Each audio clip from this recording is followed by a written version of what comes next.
Neste vídeo, iremos falar um pouco sobre uma das diversas escolas do pensamento econômico, o monetarismo. Para darmos início aos estudos sobre o monetarismo, precisamos entender sua definição. O monetarismo é uma teoria econômica que enfatiza o papel central da quantidade de dinheiro na economia como principal fator determinante da inflação e das flutuações econômicas. Isso significa que um aumento na quantidade de dinheiro na economia, sem um correspondente aumento na produção real de um produto, leva a um aumento no nível geral de preços, ou seja, leva à inflação. Dentro dessa perspectiva, precisamos entender também sobre controle de inflação e política monetária. O controle de inflação nada mais argumenta que a inflação é sempre um fenômeno monetário. Quando a oferta de moeda cresce mais rapidamente que a produção de bens e serviços, consequentemente os preços aumentam. Na política monetária, os monetaristas defendem que os bancos centrais devem controlar a oferta de moeda para manter a estabilidade dos preços. Com políticas monetárias expansivas, ou seja, aumento da oferta do dinheiro na economia, devem ser evitadas, a menos que sejam necessárias para acompanhar o crescimento da produção.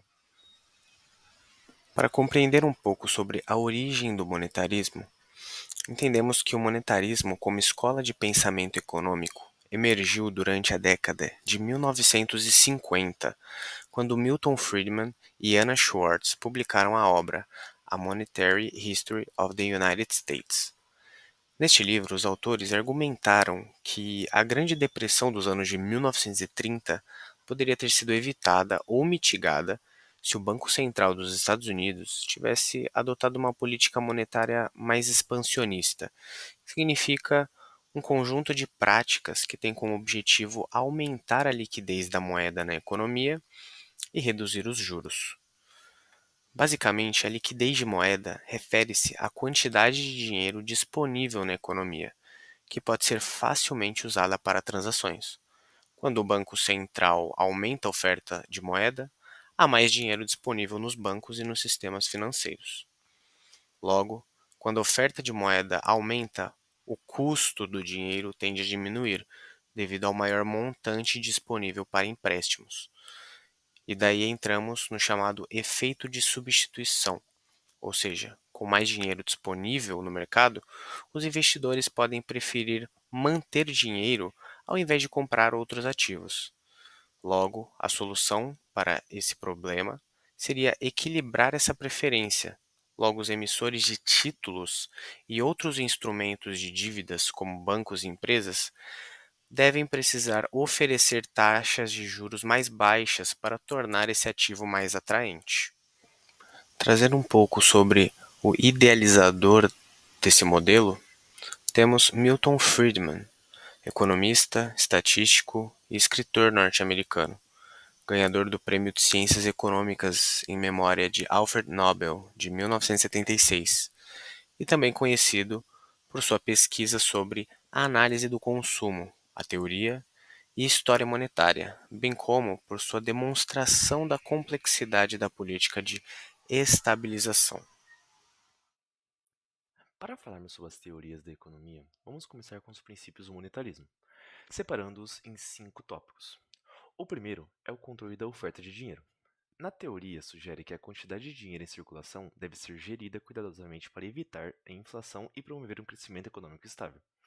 Os monetaristas acreditam que um crescimento previsível e estável da oferta de dinheiro pode prevenir ciclos econômicos de expansão e recessão, garantindo uma trajetória de crescimento sustentável.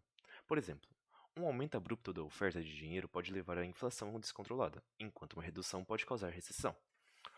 O segundo princípio trata-se da inflação. De acordo com o monetarismo, a inflação é um fenômeno monetário causado pelo excesso de dinheiro em circulação. O termo controlar a inflação significa controlar a oferta de dinheiro, alinhando-a ao crescimento econômico real. Quando a oferta de dinheiro cresce mais rápido que a produção econômica, os preços sobem, resultando em inflação. Por exemplo, durante a década de 1970, Muitos países experimentaram a alta inflação devido ao rápido crescimento da oferta de dinheiro. Para o terceiro princípio, temos a regra da quantidade de dinheiro. Essa regra sugere que uma constante de crescimento da oferta de dinheiro corresponde ao crescimento potencial da economia. Para isto, Milton Friedman propôs que os bancos centrais deveriam seguir uma política de crescimento monetário previsível, eliminando a necessidade de intervenções arbitrárias frequentes, que podem provocar instabilidade econômica. Um exemplo seria um banco central que aumenta a oferta em dinheiro em 2% ao ano, aliando-se ao crescimento econômico projetado de 2%. O quarto princípio é o das expectativas racionais. Esse princípio sugere que agentes econômicos deveriam formar expectativas com base em políticas monetárias previsíveis. Quando as políticas monetárias são transparentes e previsíveis, os indivíduos e empresas podem planejar melhor suas decisões econômicas, o que melhora os resultados econômicos gerais. Por exemplo, se os agentes econômicos esperarem uma política de crescimento constante da oferta de dinheiro, eles ajustarão seus comportamentos de acordo, minimizando a incerteza econômica. Para o quinto e último princípio, será a crítica às políticas fiscais ativistas, que envolvem ajustes frequentes nos gastos e tributações governamentais. Os monetaristas argumentam que essas políticas são muitas vezes ineficazes, devido a atrasos na implementação e na resposta econômica. Eles defendem uma política monetária estável, como um meio eficaz para garantir a estabilidade e o crescimento econômico. Como exemplo, seria um governo que tenta estimular a economia aumentando os gastos, mas demora a implementação das políticas, resulta em efeitos limitados. Agora vamos pontuar sobre as perspectivas políticas. Bom, sobre perspectivas políticas, falaremos sobre os dois lados e como eles enxergam o monetarismo. A esquerda, ela critica a visão simplista do controle da oferta de dinheiro, defende a necessidade de políticas fiscais ativas para combater as desigualdades e crises econômicas, e preocupa-se com os impactos sociais de uma política monetária rígida. Enquanto a direita, ela valoriza a estabilidade monetária e a redução da intervenção estatal, além de apoiar a independência dos bancos centrais. E ela argumenta que políticas monetárias previsíveis promovem investimento e crescimento econômico. O monetarismo enfrentou desafios práticos em sua implementação, tais como controlar com precisão a oferta monetária pode ser uma tarefa complexa, especialmente em economias modernas e financeiramente sofisticadas. Além disso, a velocidade em que a moeda circula na economia também pode variar e afetar a relação entre oferta monetária e a atividade econômica. Controlar a oferta monetária em economias modernas é complexo devido a alguns fatores, como variabilidade da velocidade em que o dinheiro circula na economia, ou seja, a liquidez, e inovações financeiras em que o mercado possui certas características, tais como fintechs, a nova onda dos bancos digitais entrando muito forte e competitivo no mercado, é uma complexidade a ser estudada pelos bancários tradicionais, poderíamos dizer assim. Fluxos de capitais globais e expectativas do agente econômico são mais algumas das complexidades desse modelo e os desafios. Além disso, pressões políticas e a necessidade de coordenação com políticas fiscais complicam essa tarefa. Alguns bancos centrais utilizam regras monetárias, metas de inflação e comunicação transparente para melhorar a eficácia de suas políticas. Contudo, a sofisticação dos sistemas financeiros e essa interdependência global continuam a representar desafios significativos. Falando agora sobre a implementação do monetarismo, vamos citar exemplos práticos que foram bem-sucedidos.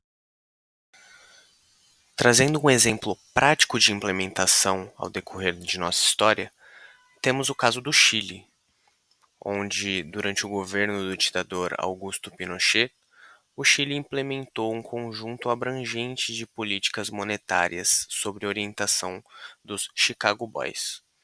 um grupo de economistas treinados na Universidade de Chicago, onde Milton Friedman lecionou. Essas políticas incluíam a liberalização dos mercados financeiros, a redução do déficit fiscal e a adoção de uma política monetária restritiva, com o objetivo de controlar a inflação. Embora o experimento tenha enfrentado desafios econômicos e sociais, como altas taxas de desemprego, o Chile conseguiu reduzir significativamente a inflação ao longo do período, mostrando a eficácia deste modelo. Outro exemplo de implementação desse modelo na história é os Estados Unidos, onde, durante a década de 1970, os Estados Unidos enfrentaram uma inflação crescente, impulsionada por choques do petróleo e políticas fiscais expansionistas. Em resposta, o Federal Reserve, sob liderança do presidente Paul Volcker, adotou uma política monetária restritiva, elevando drasticamente as taxas de juros para combater a inflação. Essa medida teve um impacto significativo na economia, levando a uma recessão, mas também foi eficaz na redução da inflação, que caiu de mais de 13% em 1980 para cerca de 3% em 1983, demonstrando novamente a eficácia desse modelo. Podemos citar momentos também em que o monetarismo não deu certo, como no Japão nos anos 90. O Japão adotou políticas monetaristas para lidar com a deflação e o estancamento econômico após o colapso da bolha imobiliária. No entanto, a política monetária restritiva exacerbou a deflação e prolongou a recessão, levando a uma década perdida de crescimento econômico. Outro momento em que o monetarismo acabou não dando certo foi na Argentina nos anos 2000. Durante o início dos anos 2000, a Argentina tentou adotar políticas monetaristas após uma crise financeira. A falta de confiança na gestão econômica e na credibilidade das instituições, combinada com políticas inconsistentes, resultou em hiperinflação e uma prolongada crise econômica no país. Por fim, podemos citar também o Zimbábue nos anos 2000. Embora não fosse uma aplicação clássica do monetarismo, o país tentou controlar a hiperinflação através de restrições monetárias extremas, que falharam devido à falta de confiança nas instituições e má gestão econômica, resultando em uma crise econômica severa no país.